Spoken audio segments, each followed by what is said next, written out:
What up? What up? What's up, man? How you doing? I'm chilling. How you feeling, Sin-seer? Hey, it's an honor to be here with you this evening. Thank you, man. I appreciate it. While everybody's logging on, this is episode 132. I'm with the legendary Jay Swift from the Pharcyde. Like I said, thank you so Hmm. much for joining us. Oh, man, it's my pleasure.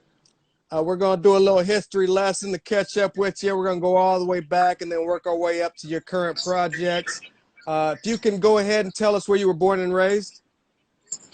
Well, I was born in Spain, in Madrid, Spain. I was raised in Los Angeles since 2 years old. What was life like as a teenager growing up in Los Angeles for Jay Swift? Well, I grew up near the airport, Inglewood, the fabulous Forum, the old home of the Lakers. You know what I'm saying? It was, Inglewood is it's the hood. It's rough, but you could either play sports or do music or gang bang. We all know what I chose. You know what I'm saying? Right. So yeah.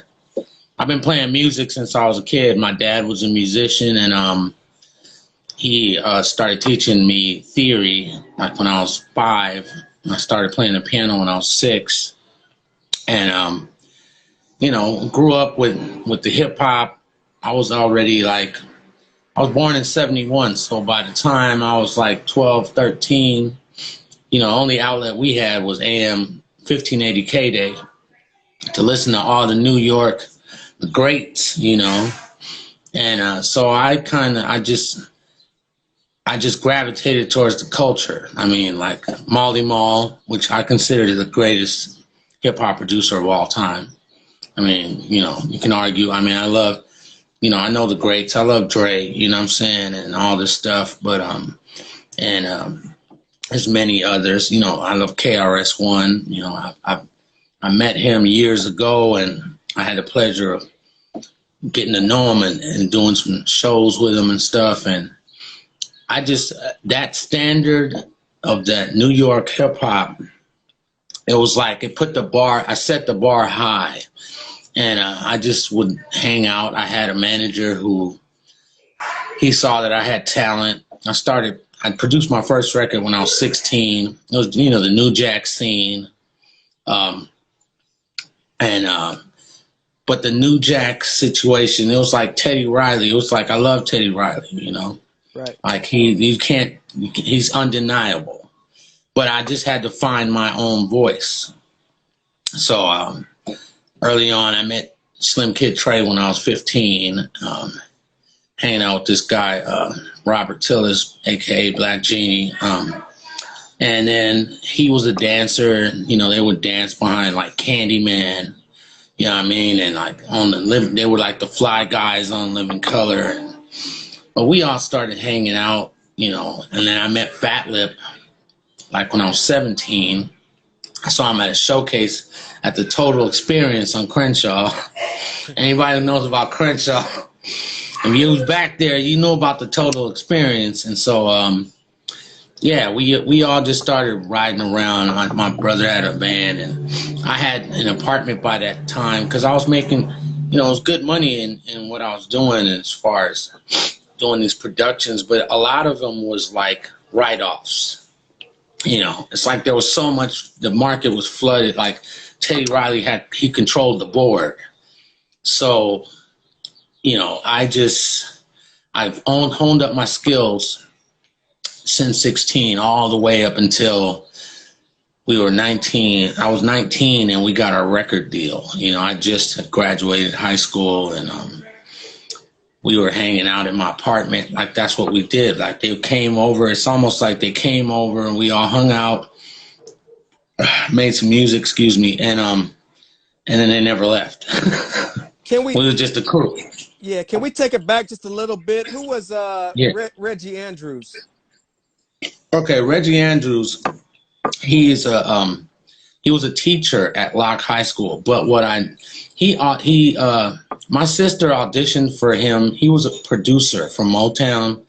He produced the jazz band Let It Whip. Like that was his big thing. And I love that song. And so my sister had auditioned for him to be in this group called Shy. And I had these little ideas going on then and stuff, and he really wasn't paying any mind to it. He was more focused on the girl group. And I just said, I'm just going to write some songs. So I wrote 3 songs that he really liked, and he kind of took me under his wing, you know, like he happened to be a teacher at Locke High School. I was like, you know, I was so into music. My dad, I mean, this may sound, to some people, it may not sound like it's the prudent thing to do. But my dad was like, look, you got to study this music, okay? My dad was from Cuba. He was like, he only went to school till like the 6th grade. So he was like, this, you're going to be regarded as a professor. So all you need to do is know how to read, write, play music, and count money. So I started, you know, I was like, you know, kind of the rebellious stage. And my dad was older. My dad was born in 1916. You know what I mean? He would have been 106 years old, like I believe this year. So Reggie kind of came in and he just said, look, I'm going to take your son, I'm going to manage him, and I'm going to put him in Locke High School. Now, I'm from the West Side, you know, and, you know, Inglewood. I mean, as far as gang affiliation, it's Bloods. So, you know, everybody knows somebody who was affiliated in some kind of way. So I really was intimidated to go to Locke High School because it was in Watts, and that was a Crip hood. So I was like, oh, my friends in Inglewood, like, oh my God, they gonna rush you, you're gonna get packed out. But you know what? He ran the music department, and it was it was the best. I can't express it enough. It was like he gave me and the Pharcyde and all of our groups. What he did is he started a production company called SCU, which is South Central Unit Productions. And so it was me. It was me and 4 other producers, you know, and songwriters, and then like about 5 or 6 groups. And I was so prolific. I was producing everybody. You know what I'm saying? Like 2 for 2 is actually the precursor to the Pharcyde. 2 for 2 was Trey, Imani, Romai, and Robert Vincent.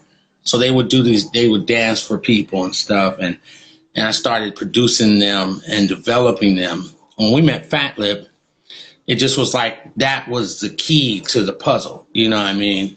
So we started hanging out and stuff, and we outgrew the 2 for 2 thing. I can remember specifically, I was running down beats. Reggie had this ginormous garage. He's like a pack rat. He has all these records. Like every single record that I sampled on the Pharcyde album was straight out of his garage. And so I remember one day we took some shrooms, and we rented The Doors. So we watched Val Kilmer turn into Jim Morrison. And so after that, we went straight into the studio, and you know, he was like, his style was like this, that screaming vocal, like, break on through to the other side. The Other Side. So we're like, the Other Side, that's our name, but it still didn't, it was missing that one element. And I believe, I'm not sure because, you know, it's been like 30 years, but we just were throwing around ideas, and I think Roma and Lip, it was like the Far Side. So after we had watched that movie, we went in, and I already had made the beat for Passing Me By. I had it in 2 separate pieces, the chorus and the verse. And Lip went in there and said, she keeps on passing me by. So you can hear now the influence of Jim Morrison. That's why that hook is like that. Because it was originally Time Keeps On Passing Me By. But we used to sit outside of my apartment on La Cienega Hill, and the chicks, we'd be up, you know, we'd go out to the clubs dancing. I mean, it was a great time. I mean, we used to go to Hollywood Live where they do the Jimmy Kimmel show now. And we used to be like Heavy D and them like come and, you know, the diaper pants era and all this. And it was like, we loved just the elements. So we'd go to the club and many occasions I would sit there and I'm listening to the beats and stuff. And then I'd be like, man, let's go. So we'd leave like probably around like before it closed, sometimes after, but we'd stay up till like 6 or 7 in the morning. And at 7 in the morning, back then smoking weed was like cocaine or something, you know what I'm saying?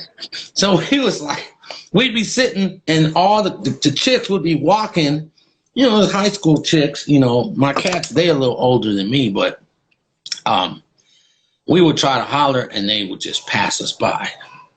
And so that's the inspiration for that song, because it was, we just would write from the things that we would go through that we knew, like most people go through, most young niggas go through, like, dang, you know, like I'm not getting, you know, I ain't getting no traction, you know, she ain't feeling me. So that's how that song came out. So then once we had the name and then we did that song, it was like a domino effect. Then we did Officer. And then one night we were like, okay, because we really are bizarre. Like we would roll around and just all kind of antics and stuff. And so Officer was, you know, it just was a natural thing. But one night I said, look, man, we gonna make this song Yo Mama.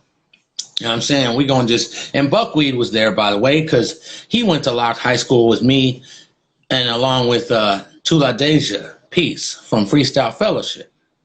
We used to be on the campus and they was murdering MCs. Like, didn't nobody want to even see them. You know what I'm saying? So I said, man, we going to run this DAT. We put on the DAT recorder. The DAT is so old. With no music. We just sat in the practice room and kick jokes. And at first it was like, you know, she starts corny stuff, but then we just got hot. So we had all these jokes and then it was just about assembling them. And so then Reggie, he was he wasn't ready for what we were doing.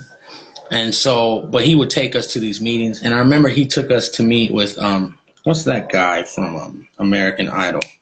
The black dude. Randy Jackson. Randy Jackson, yes. He was working at, like, I think it was CBS or whatever. Excuse me. So we go to see him. We play him these songs, and some of them were from 2 for 2. And we still had those 3 gems though. But Reggie, he after we played our songs, Randy was like, you got anything else? And I remember saying, oh, we got a song about talking about each other's mamas. He was like, where's that? I said, oh, we got it in the car. So Reggie was kind of reluctant to play that because it was, you were talking about your mama. But Randy was like, go get it. So I went down. It was like, I don't know, 30 floors. Like I went down, I got the tape, came back, played it. He was like, whoa. It's like, oh, this is great. And so he was one of the first like executives that was feeling us. So then we met Paul Stewart. They had went off to do a show with Candyman in Frisco. I was in LA. And Paul Stewart was at the hotel because he was dealing with some other artists. And he walked by and they had the hotel door open. They're jumping around on the beds, rapping Your Mama. And they came back and said, man, we met this dude named Paul Stewart, DJP, man. You know, he said he could get us a deal.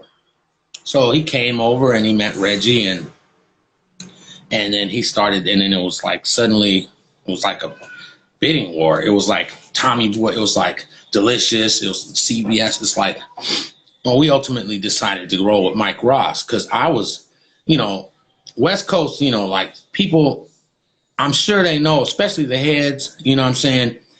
Young MC is really a dope MC. I remember hearing My Name is Young on K-Day, and I was like, this is crazy. So Delicious Vinyl was like the West Coast type of like, I guess you would, like if the Def Jam is the East, Delicious was like, this is our West Coast stuff. And, you know, Tone Loc and all this stuff. And so I really was like, wow, this is crazy, Delicious Vinyl.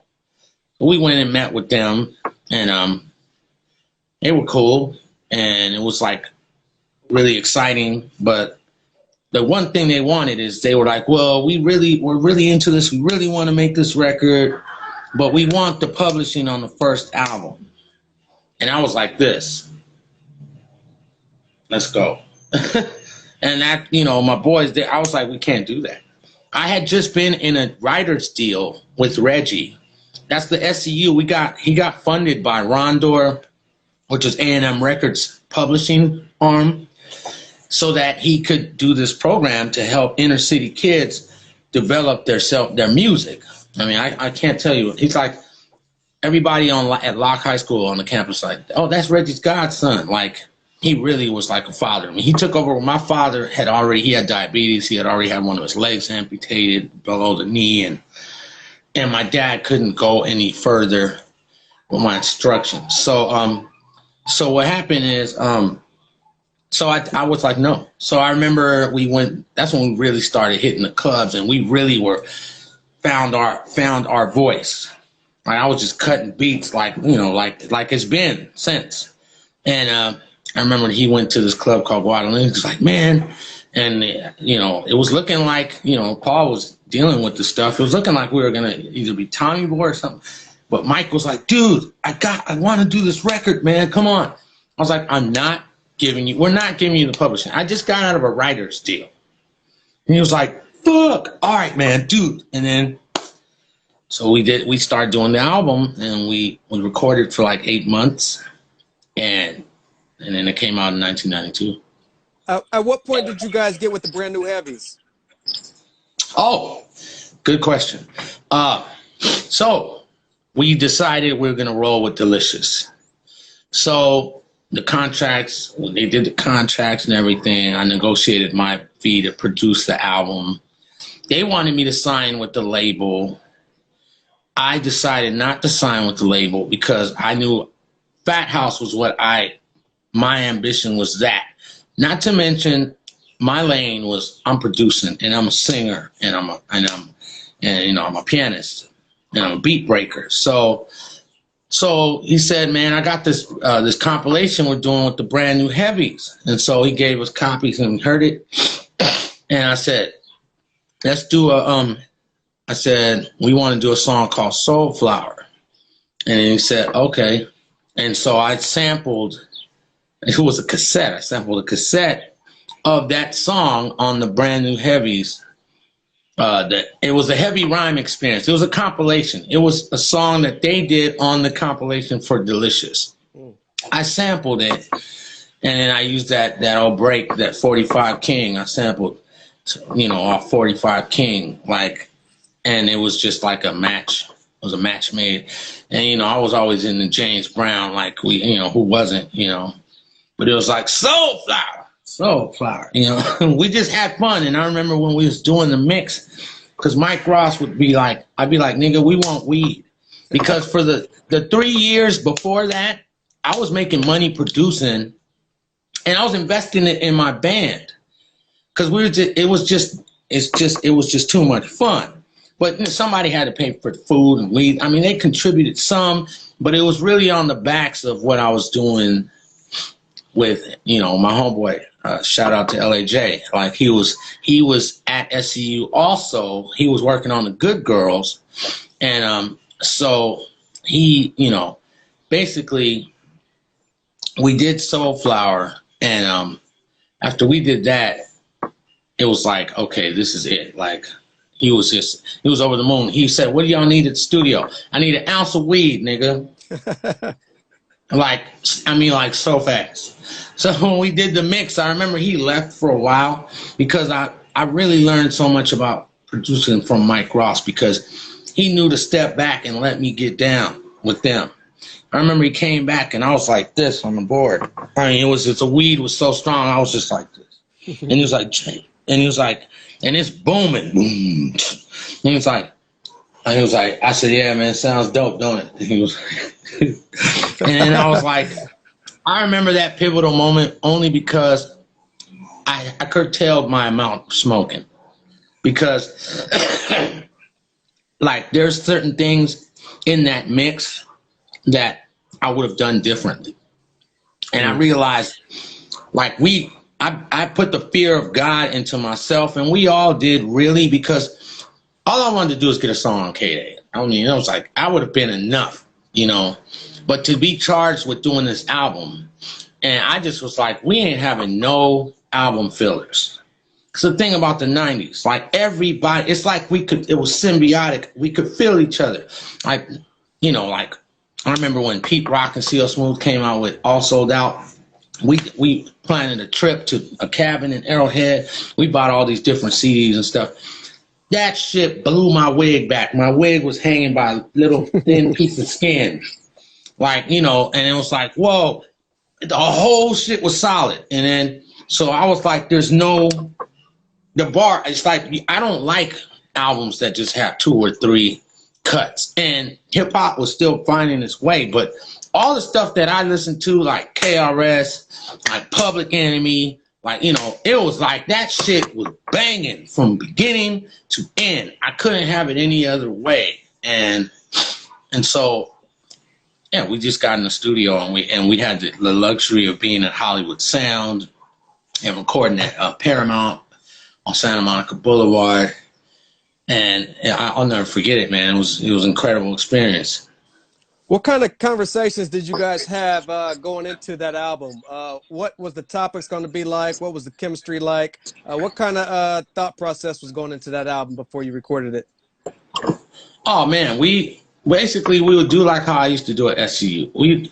I'd be like, all right, man, y'all let me, I'm very, my process is I like to get in there with the record. I set the needle down, let it roll. It's like fishing. So I let it roll. I'm doing things. I'm grabbing different sounds. And I catch it, and it's like you reel it in. Like, okay. And so so that was like our process. And then we would just bounce around ideas like, okay, oh, shit. I'm that type of nigga originally was oh, shit. That's why it goes dun, dun, dun, dun, dun, dun, dun, dun. But we got in there just we were stoned, and we was like, it was a beautiful afternoon. We looking out this window, and we just started jumping and saying, who is the nigga in charge over here? Who is the nigga in charge? And I remember the engineer was like, yeah, okay. I said, we're going to record this. And we had one of these big old mics like the one I got back here. But it was like the old school U87s, like expensive super mics. You hang them down. And we start writing the rhymes, and we start kicking the verses. And it wasn't live like the way we were jumping. So I remember I clashed with the engineer because I said, man, take that mic off and let us hold it. But this mic is worth, it's the $20,000. Look, man. And I said, look, we got to do it like this. I have to capture the actual, my goal was like the way I make records is I create a world and bring you in. And I wanted people to feel how we felt when we were jumping up and down. So he was like, but the levels. And I was like, look, man, can't you compress the levels as it goes in? Because normally you compress after. And I was like, nah, we're doing it like this. I mean, I fired a couple of engineers, man, because the studio is a laboratory. It's like this shit. My rule is like Bruce Lee. My style is no style. My rule is let's test it. You know what I mean? And that's why that song you can hear like as if you're at a show or something. And I was able to capture that. And I was like, okay, one more, boom. So we just took it, one day at a time.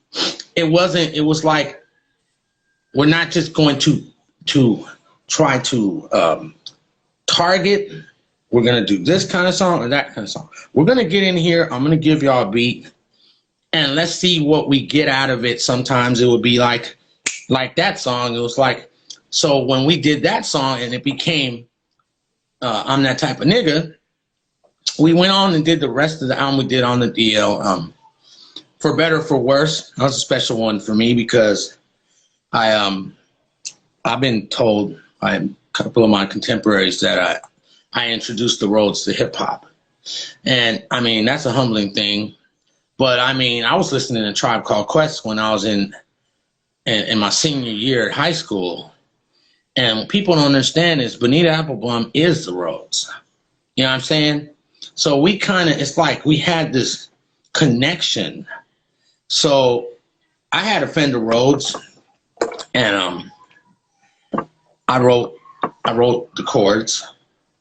But sampling a Rhodes the way it is, it doesn't have that sound of the old recordings, like the mono and the old 70s sound.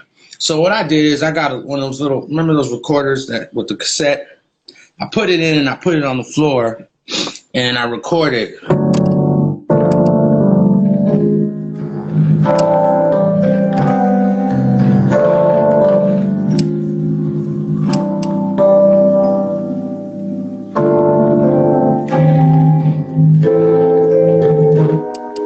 Because then I sampled the cassette. And then that had the sound. It had the noise, you know, the what do they call it? The analog. So it's interesting. They were on tour. I was my label. I was putting my thing together. I was working with the Wascals, and I remember the A&R from Delicious, Lamar Algie. He came back with, he was like, "Oh my God, all of New York rushed him. It was crazy." Like, he was like, "Man, Pete Rock." He came up to me and he said, "I know, what's that? First of all, they're like, where's Jay Swift? Where's Jay Swift?" I wasn't there, but my music was. So Pete Rock told Lamar, he was like, "I know what that record is he sampled. I just can't remember. What is it?" And Lamar said, "Look, that's not a record. Jay Swift recorded himself, sampled himself, and looped it." You know what I'm saying? And I love Pete Rock. I've met him. He's always super cool. He let me open for him in Barcelona. He wanted to know how I was getting down. And I was completing Negro Knievel, my alter Negro. And so he let me get down. So it was surreal. Like our dreams were realized. Like the cats that I love and respect had the same love and respect for me, because when you're doing this, you're in a bubble. Like, my whole goal is, I'm a B-boy, I'm a fan. You know what I mean? I love hip hop. Like some people, most people love hip hop. There's a lot of people that are in hip hop and they lose their way. And I'm terrified of that. This is because I'm like in love with what I do. You know what I'm saying?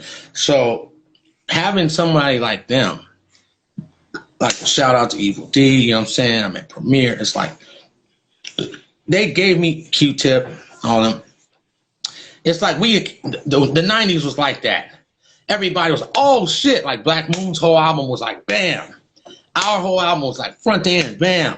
Wu-Tang Clan was like bam. Tribe Called Quest was like bam. It's like we could not have it any other way. You know what I mean? So, I mean, I guess it goes through ebbs and flows now. It's like people got albums and, to each his own. Everybody has their style. But there's some records, I won't even mention, that they had two or three dope songs. And then the rest was like, I could hear the line I wouldn't cross. Ain't no way I can't have passing me by Officer and Your Mama. And I knew it has to be the same bar. We don't have to get wrapped up into should we do a hook to target a certain thing. I'm not knocking those people. Some people got that. They can do that. I'm going to write this. I'm going to write that. I don't really write like that. I live, and then I document how we live in. Right.